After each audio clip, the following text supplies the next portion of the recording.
Marlène, Marco et Jean-Claude te présentent les animaux.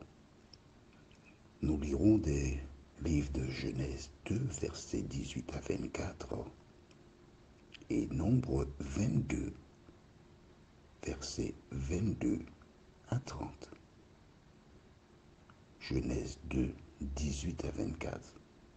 Mais nous allons nous cantonner sur le verset 19 et Nombre 22, versets 22 à 30. Juste avant d'aborder le thème, recherchons l'aide et la présence de Dieu. Notre Seigneur et notre Dieu, merci. Merci pour le bonheur de te connaître. Merci pour la joie que nous avons de trouver dans les Écritures la connaissance de Jésus de Nazareth. Alors que nous nous apprêtons à étudier ce thème, que le Saint-Esprit continue de nous éclairer et qu'il nous dirige dans toute la vérité, nous t'en prions. Au nom de Jésus et pour ta gloire éternelle. Amen. Les animaux furent créés avant l'homme. Quand Adam vint à la vie, il vit les animaux. Il les regarda, il les observa. J'aime beaucoup voir. Je dis seulement voir parce que je fais une allergie aux chats. Aux chats. Mais j'aime voir les chats. Prends le temps d'observer les chats. Lorsqu'ils se trouvent quelque part, on voit qu'ils se blottissent. Ils sont toujours en train de se câliner. À travers cet acte-là, Dieu nous montre comment nous devons nous comporter à l'endroit de celles et ceux que nous aimons. Prends le temps pour regarder. Du reste, Jésus lui-même dit aux gens, regardez les oiseaux du ciel. Les oiseaux sont là pour nous inculquer certaines choses de la part de Dieu. Lisons donc dans Genèse chapitre 2, les versets 18 à 24. L'Éternel Dieu dit, il n'est pas bon que l'homme soit seul. Je lui ferai une aide semblable à lui. D'accord? Après avoir énoncé cela, nous avons, au verset 19, l'Éternel Dieu forma de la terre tous les animaux des champs et tous les oiseaux du ciel, et il les fit venir vers l'homme pour voir comment il les appellerait, et afin que tout être vivant portât le nom que lui donnerait l'homme. Et l'homme donna des noms à tout le bétail, aux oiseaux du ciel et à tous les animaux des champs. Mais pour l'homme, il ne trouva point d'aide semblable à lui. Alors l'Éternel Dieu fit tomber un profond sommeil sur l'homme qui s'endormit. Il prit une de ses cordes et referma la chair à sa place.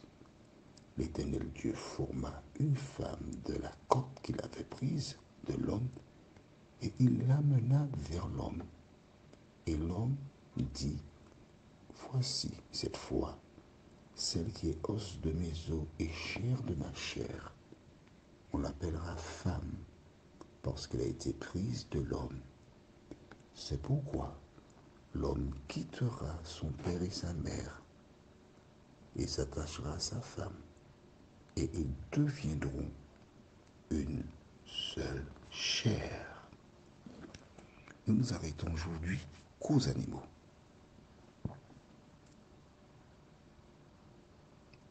Certainement, comme moi, tu as eu l'occasion de voir des petites vidéos sur des animaux.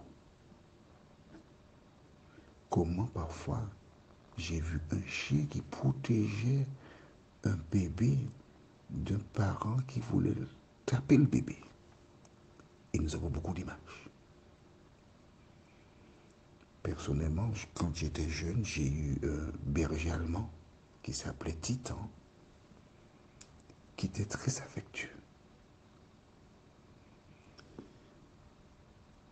Pourquoi Dieu n'a-t-il pas créé les animaux après l'homme? Ça me fait penser à une expression où l'on dit les femmes et les enfants d'abord. Quelle était la fonction des animaux vis-à-vis de l'homme? Le verset qui nous intéresse aujourd'hui, c'est le verset 19. L'Éternel Dieu forma de la terre tous les animaux des champs et tous les oiseaux du ciel, et il les fit venir vers l'homme pour voir comment il les appellerait, et afin que tout être vivant portât le nom que lui donnerait l'homme. Et essaie d'imaginer Adam qui voit des animaux venir. Cheval, bœuf, mouton, cabri. Il y a des animaux. Waouh! C'est studieux le travail. Mais toutes les espèces qui existent. À quoi servent les animaux? En Europe, on rencontre beaucoup de personnes qui ont des animaux, notamment des chiens. Et ouais, il y a quelques chats. Mais souvent, on rencontre des personnes qui ont des chiens. Pourquoi ont-ils des chiens? À quoi servent les chiens? Que font-ils avec les chiens? Bon, je pense que certaines personnes ont des idées là-dessus. D'accord? Mais à quoi sert un chien? Quand tu vois une femme avec un chien, un molosse, est-ce que tu es tenté d'aller l'agresser? Non. Il y a une fonction. Tu as peur. Parce que si le chien est méchant, tu ne sais pas ce qu'il peut te faire. Nous allons voir un récit que nous avons déjà étudié sur ce qu'un animal de compagnie, en l'occurrence, crié par Dieu, peut faire. Allons au livre de Nombre, chapitre 22. C'est un devin qui s'appelle Balaam, qui, contrairement à l'ordre donné par Dieu, décida de répondre à l'invitation du roi Balak, qu'il voulait que ce dernier vienne pour maudire les enfants d'Israël. Que s'est-il passé? Lisons dans Nombre 22, les versets 22 à 30. La colère de Dieu s'enflamma parce qu'il était parti. Et un ange de l'Éternel se plaça sur le chemin pour lui résister. Balaam était monté sur son ânesse, et ses deux serviteurs étaient avec lui. L'ânesse vit l'ange de l'Éternel qui se tenait sur le chemin, son épée nue dans la main. Elle se détourna du chemin et alla dans les champs. Balaam frappa l'ânesse pour la ramener dans le chemin. L'ange de l'Éternel se plaça dans un sentier entre les vignes. Il y avait un mur de chaque côté. L'ânesse vit l'ange de l'Éternel et se serra contre le mur. et pressa le pied de Balaam contre le mur. Balaam la frappa de nouveau. L'ange de l'Éternel passa plus loin et se plaça dans un lieu étroit où il n'y avait point d'espace pour se détourner à droite ou à gauche. L'ânesse vit l'ange de l'Éternel et elle s'abattit sur Balaam. La colère de Balaam s'enflamma et il frappa l'ânesse avec un bâton. L'Éternel ouvrit la bouche de l'ânesse et elle dit à Balaam, « Que t'ai-je fait pour que tu m'aies frappé déjà 3 fois ?» Balaam répondit à l'ânesse, « C'est parce que tu t'es moqué de moi.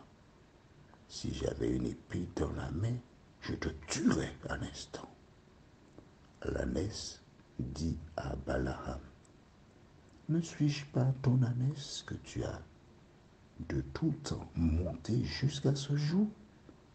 Ai-je l'habitude de te faire ainsi? » Il répondit, « Non. »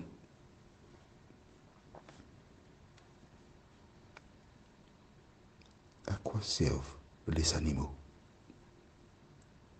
Chaque animal a un rôle dans le plan de Dieu.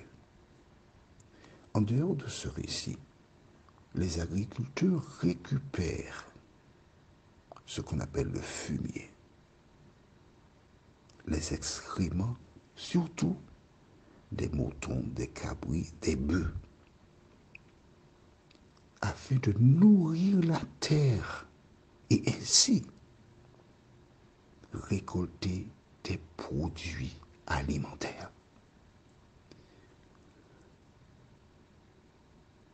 Les animaux font partie de la vie des individus. Les animaux contribuent à la santé dans certains cas de personnes malades. Et le temps serait trop court pour nous pour développer tout ce que les animaux apportent à l'homme. Mais nous devons savoir qu'ils permettent aussi aux humains de développer l'attention, le respect, l'affection à leur endroit. Voilà donc pourquoi ils jouent un rôle dans la famille. Croire qu'une famille se compose du père, la mère, des enfants, non. Les animaux aussi contribuent. Combien de fois des hommes qui tentaient de battre leur épouse ont vu des chiens se dresser pour les arrêter? Dieu sait pourquoi il a créé les animaux.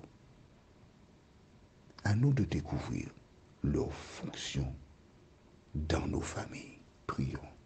Notre Seigneur et notre Dieu, merci pour la parole. Merci pour le bonheur que tu nous fais. Nous ne comprenons pas toujours certaines choses, mais nous croyons que lorsque tu jugeras nécessaire pour nous de le faire, tu nous donneras les éléments. Continue de nous éclairer et de nous bénir, nous en prions. Au nom de Jésus et pour ta gloire éternelle. Amen. Notre prochaine étude s'intitule « Il ne trouva pas ». Et nous irons dans Genèse 2, verset 20. Il me tarde de te retrouver.